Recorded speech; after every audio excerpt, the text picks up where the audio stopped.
In today's guide video, I'm going to show you how to change your Instagram profile picture.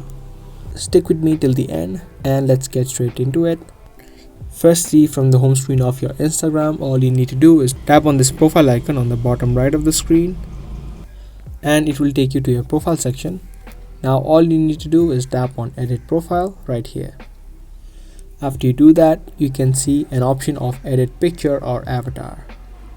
Along with that, you can also change other information such as your username and the bio through this section.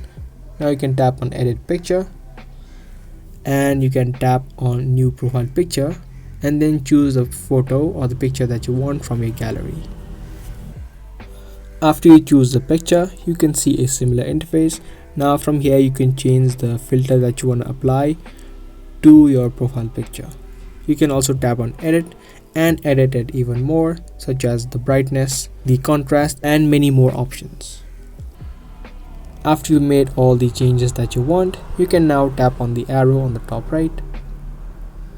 You have now successfully changed your profile picture on your Instagram account.